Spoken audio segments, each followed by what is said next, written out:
Chicago White Sox manager Tony La Russa is out indefinitely for medical reasons, and bench coach Miguel Cairo will be the acting manager for the time being. The Cairo led White Sox snapped their 5-game losing streak and beat the Kansas City Royals on Wednesday night 4-2. Excellent pitching from Lance Lynn and multiple home runs from the Sox offense. White Sox will go for the series win Thursday afternoon. You are Locked On White Sox, your daily Chicago White Sox podcast. Part of the Locked On Podcast Network, your team every day.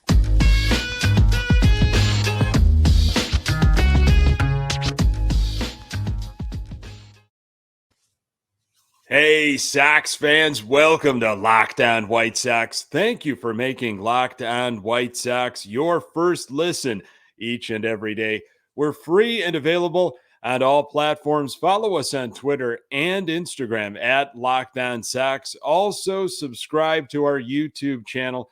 Just search Locked On White Sox. Today's episode is brought to you by Vroom. With Vroom, you can buy a car entirely online and have it delivered straight to you so you never have to go to a dealership again.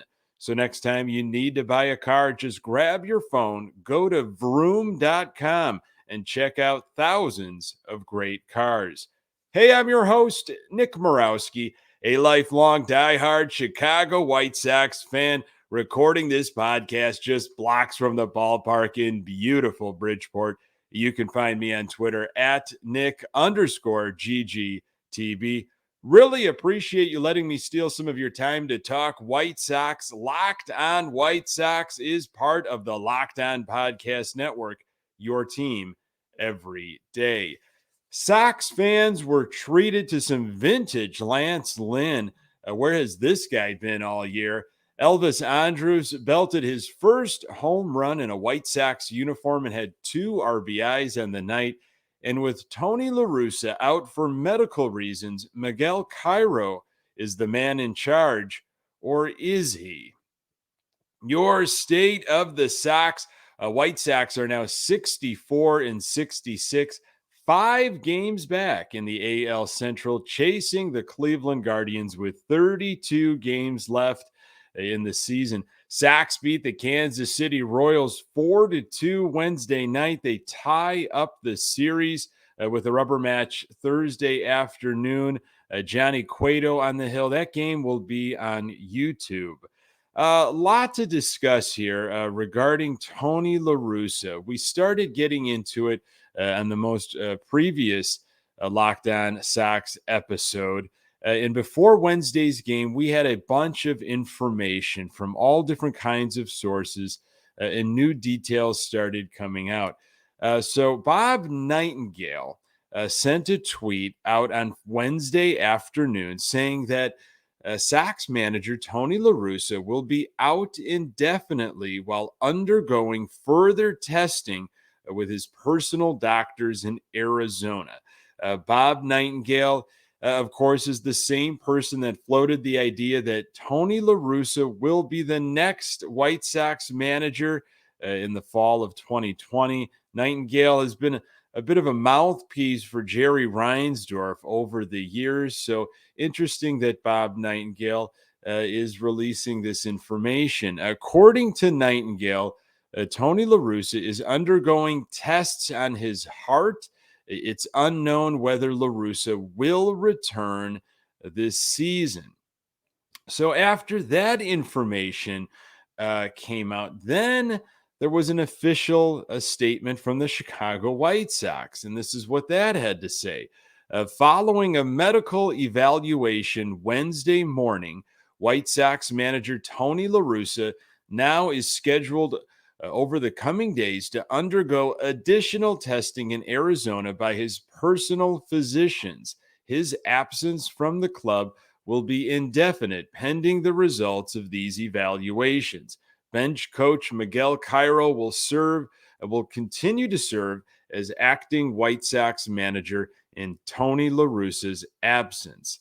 And then this is from Scott Merkin. Of course, the White Sox beat a reporter for MLB.com. Miguel Cairo talked to Tony La Russa on Wednesday and plans to talk to him every day about lineup configuration, etc. Cairo said he's more of a go by your gut sort of manager. Cairo also said, I watch the game, I watch the scoreboard, and that'll tell you everything. Hardest part is the pitching, something Ethan has and doing a really good job. It's going to be a teamwork, and we are all going to do it for Tony.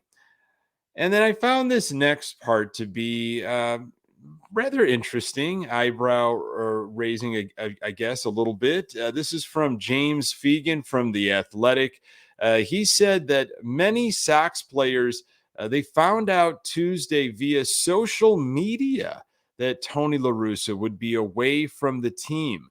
Some were surprised by the news on Wednesday that he's out indefinitely. It's unbelievably tough. We don't really have much information on what's going on. Vaughn mentioned a team meeting after Tuesday's game. Something I'm telling you seems a little bit odd about this. The players had to find out via social media. And where is Rick Hahn in all of this? Where is Kenny Williams? Where's Jerry Reinsdorf? They used to wear these T-shirts. I haven't seen him too often, but last year it said the word family and then a White Sox logo. And I've heard La Russa talk about family and the culture and this, that, and the other. And I just find it very odd that this man is going to be gone indefinitely, having medical issues, and players are finding out through social media, not Rick Hahn or a senior front office member. Again, you can't dismiss the fact that Tony La Russa talked to the media for 7 minutes before the game on Tuesday, doing his usual pregame interview session. He was also on the field during batting practice on Tuesday before the game. And then the Sox released a statement. Now, however, Miguel Cairo said that prior to the game on Tuesday, La Russa just got the news from his doctor. It was best for him to relax and be calm and do the test on Wednesday. He was ready for the game. Believe me, he's always ready. So I guess there's a lot of different questions, and you can create all kinds of conspiracy theories, whether this is just a kind of a exit strategy for Tony La Russa, or if there's something bigger going on. Does Tony La Russa really come back to manage this year, or is this the farewell? Is this why he was at the game Tuesday on the field, talking to some folks, talking to Rick Hahn, coming up with a plan and a strategy? Who knows? I've heard and read so many different theories all over the place. Nobody knows. There's a few people that actually know what's going on. The question is this really just an exit strategy? Is Miguel Cairo auditioning for Sox manager here? I mean, is that something that he really wants long term? Who knows? There are too many questions right now, not enough answers. But I will say, the way the players found out about this situation and their reaction to everything, something odd there, something very, very odd. But first things first, hopefully Tony La Russa is okay and gets the medical help he needs. The White Sox got multiple home runs for the second straight night, but I'm going to tell you why bases loaded and nobody out is still a problem for the White Sox. More on that in a moment. Are you one of those people that thinks it's okay to drive stoned? What's the worst that can happen? You end up driving below the speed limit? It's no big deal, right? Wrong. The truth is your reaction times slow way down when you're high. You not only put yourself in danger, but everyone around you. Talk about a buzzkill. Stop kidding yourself. It's not okay to drive high. If you've been using marijuana in any form, do not get behind the wheel. If you feel different, you drive different. Drive high, get a DUI. Sox offense was still without Luis Robert dealing with that wrist injury. Yasmani Grandal returned to the White Sox, and he was in the lineup as well as catching. And Gavin Sheets has been supplying a lot of the power lately. He was thrown out there in right field once again, but bit of a power outage for Sheets. He let other folks handle that. Kansas City Royals threw left-handed pitcher Chris Bubich. He was on the hill, and the Sox have seen him over this season and beyond. Sox, they used to be killers of left-handed pitching, and they just haven't done it as much as they used to. That changed a little bit on Wednesday night. First inning, Andrew Vaughn and Jose Abreu got on base via the walk. 2 on, 1 out for Eloy Jimenez. Had that home run on Tuesday, of course. Pretty impressive numbers since the All-Star break. Jimenez manages an infield single, and the Sox have the bases loaded with only 1 out. Stay away from that double play. We are all screaming it and thinking it. Needed to have a productive out, but Yasmani Grandal had a chance in his first game back to help the Sox get on the board, and Grandal, he lined out to right field. Sox leave the sacks packed with Sox. What is new with that? Second inning, ground ball theater in the second inning. They did flash a graphic on NBC Sports Chicago. This was interesting. Flashed a graphic that Jake Berger is still in second place with 7 home runs at guaranteed rate field this season. Second place. Jake Berger hasn't played on the South Side since June 26th. How about that?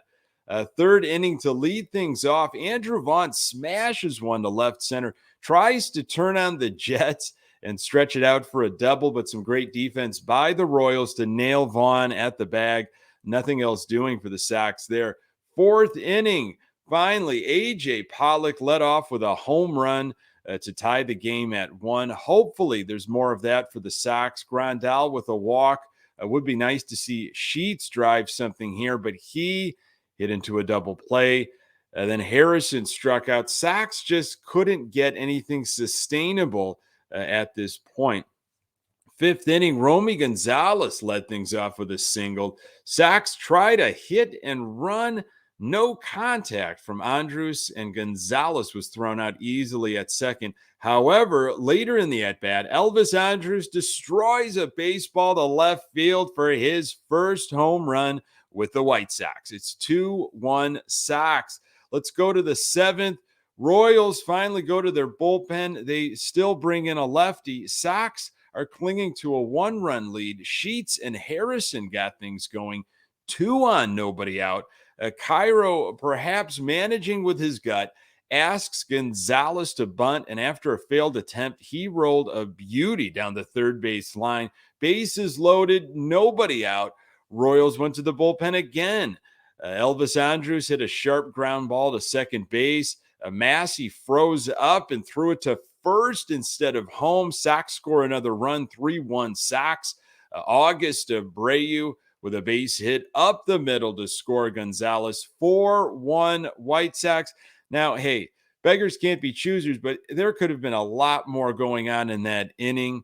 But hey, insurance runs were had. We'll take it. 4-1 Sox at that point. And 4 runs was all it was going to be for the Sox, as they managed 9 hits, 2 extra base hits, and both of those were home runs.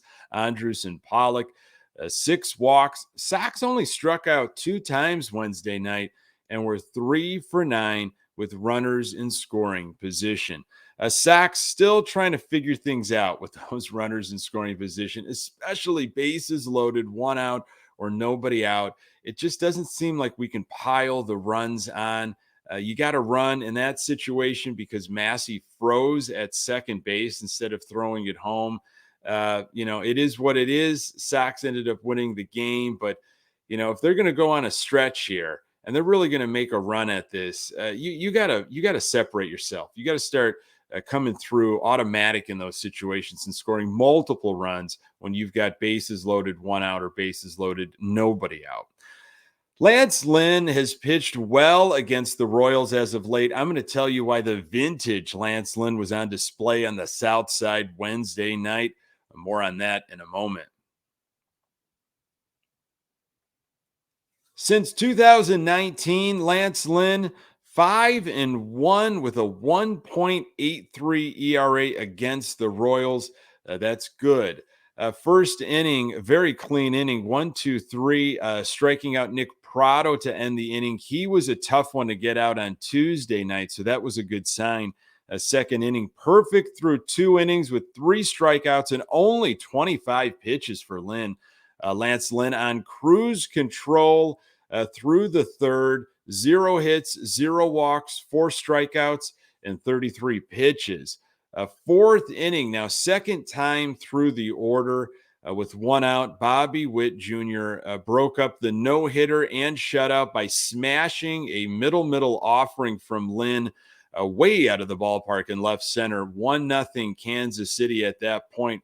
Prado and Taylor get on. Kansas City with runners on the corners with only 1 out. Then Massey hit by a pitch. Royals have the bases loaded with 1 out. Things unraveling a bit for Lynn in the fourth. However, he was able to get Kansas City to hit into a double play. How very White Sox of the Royals there. End of the threat. Fifth inning, Lance Lynn allowed a base runner, but nothing else. Lynn had only allowed 4 hits and had issued 0 walks after 5 innings, 71 pitches. Very nice bounce back inning there in the fifth. Then the sixth, Lance doing his best to preserve the bullpen. Remember, the Sox used 5 bullpen arms on Tuesday.